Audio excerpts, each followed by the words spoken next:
Good evening.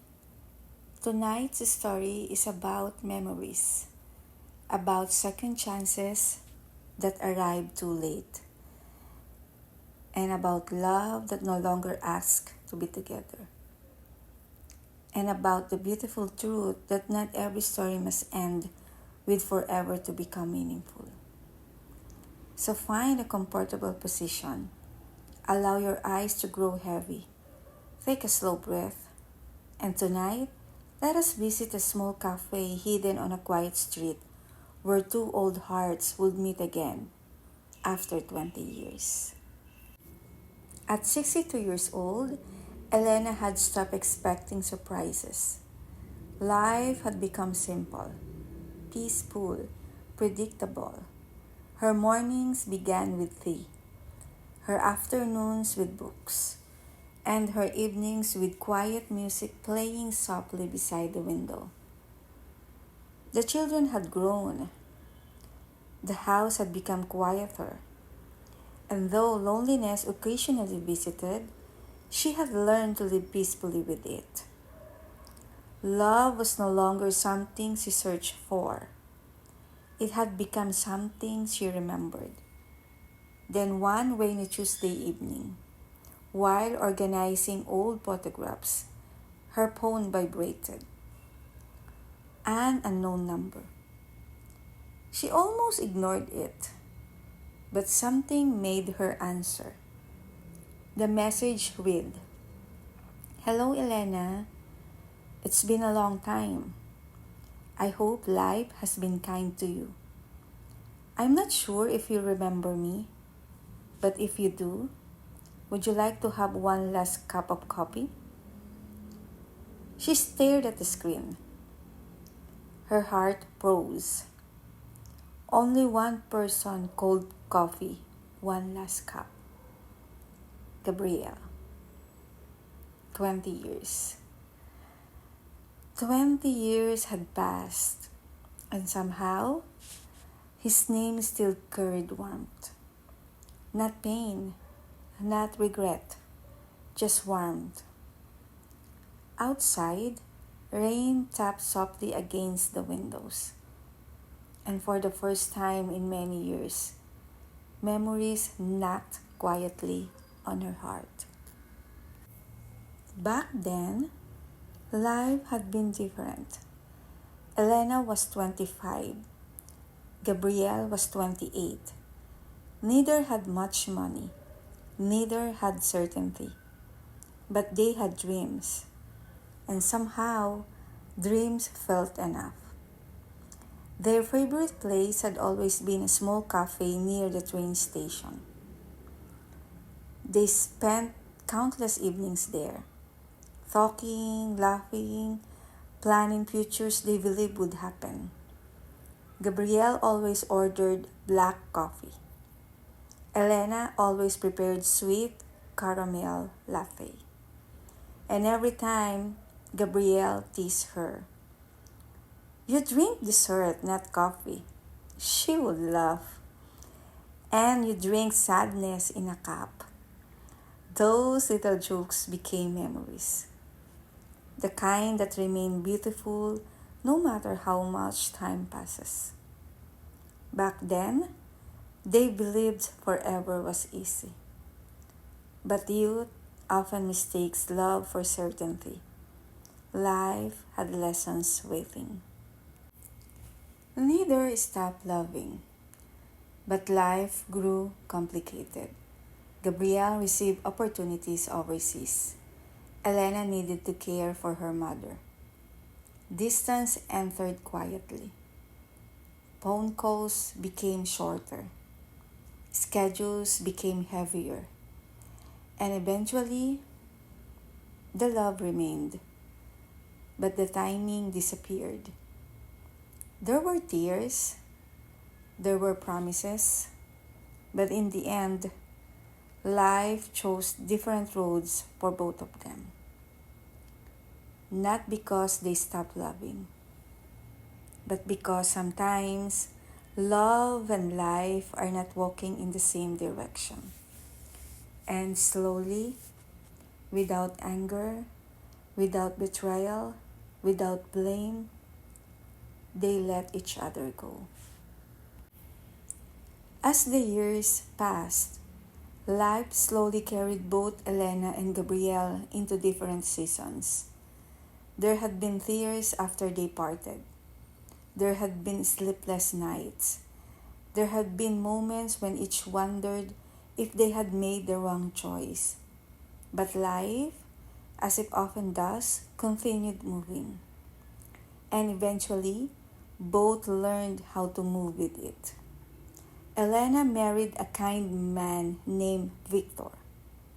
He wasn't Gabriel, and she never expected him to be. Victor was gentle, patient, and he loved her in quiet ways. He fixed broken things around the house. He remembered how she liked her tea, and every night before sleeping, he would ask the same question: Did you have a good day? Simple things, ordinary things, and perhaps ordinary love was beautiful in its own way. Together, they built a family, raised children, shared worries, shared laughter, shared life. Years later, Victor passed away peacefully, and although grief visited her deeply, gratitude stayed beside it because she had been loved and she had loved in return. Meanwhile, somewhere far away, Gabriel's life had taken its own path. He had married too. He had children. And though life had always been easy, he had done his best. Like Elena, he experienced happiness. Like Elena, he experienced loss. And slowly, the years softened both their hearts. Neither forgot the other, but neither spent their lives waiting. Because some memories do not ask to be relived. They simply ask to be remembered kindly. 20 years. 20 long years. And now, here she was, holding her phone, staring at a message she never expected to receive. The rain outside had not stopped. Neither had her thoughts. Should she answer? Should she leave the past where it belonged? Or perhaps was one last cup of coffee simply two old friends saying thank you? After a long moment, Elena smiled softly, and with trembling fingers she typed, I remember, and yes, I would like that. The cafe had changed. The old train station nearby had been renovated. New buildings stood where familiar stores once lived. Yet somehow, the smell of coffee remained exactly the same. Elena arrived first. She wore a simple cream sweater.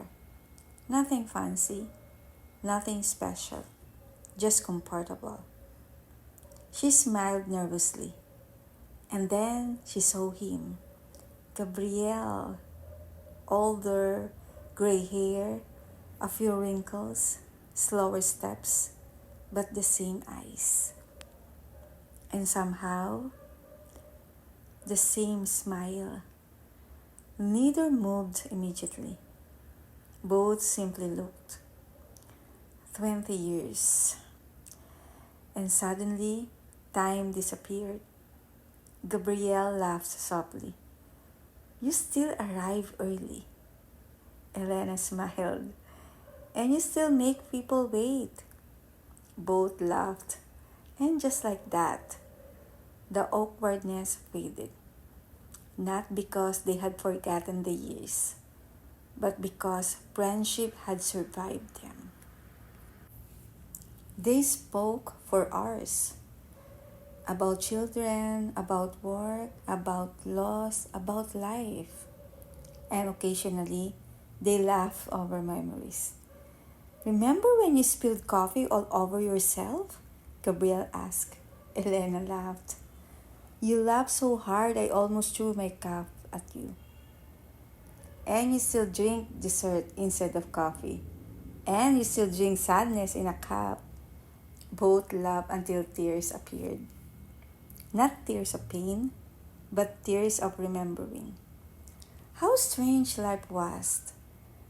To think that two people who once dreamed of forever had become two old souls sharing stories over coffee.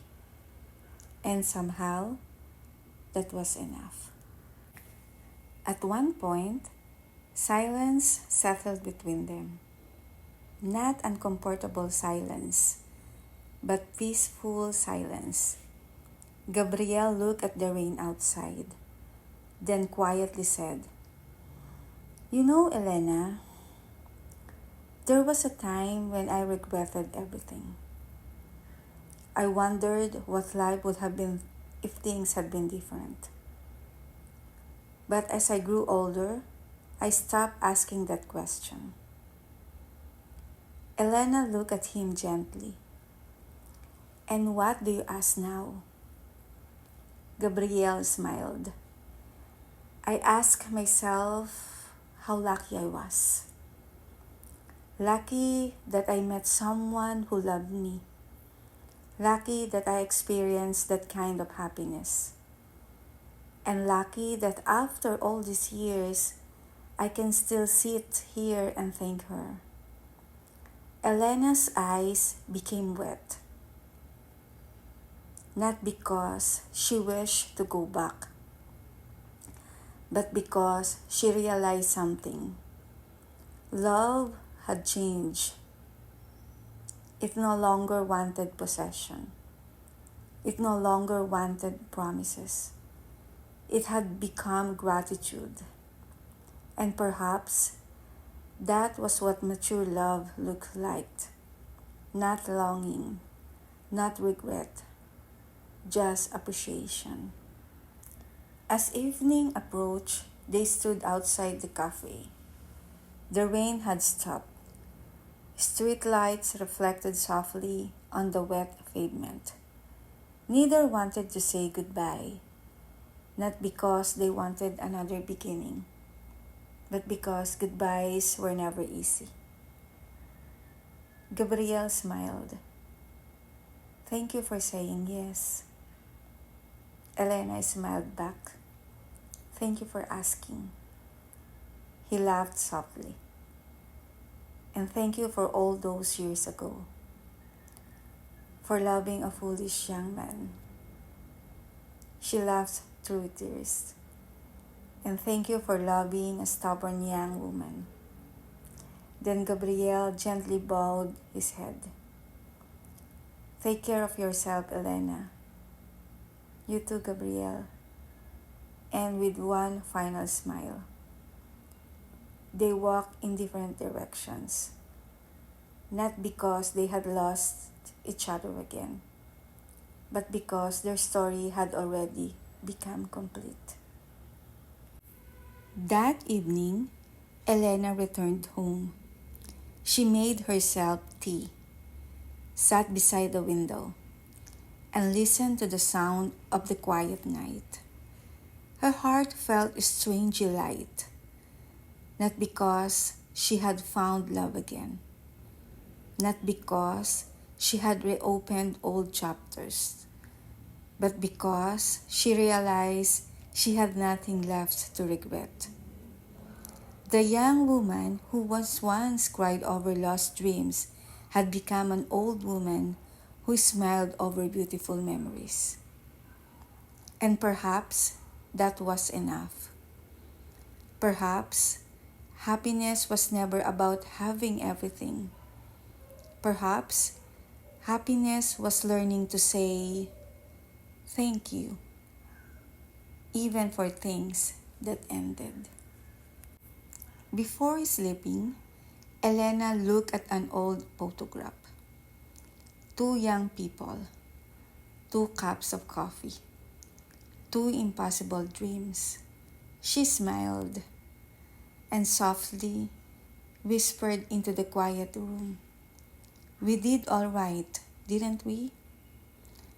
Outside, the stars watch over the sleeping town.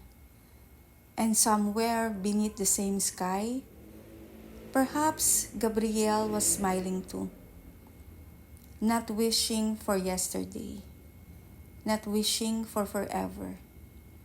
Only grateful that once upon a time, 2 hearts met and loved, and that had been enough. Good night, sleep peacefully, and may your heart remember more gratitude than regret.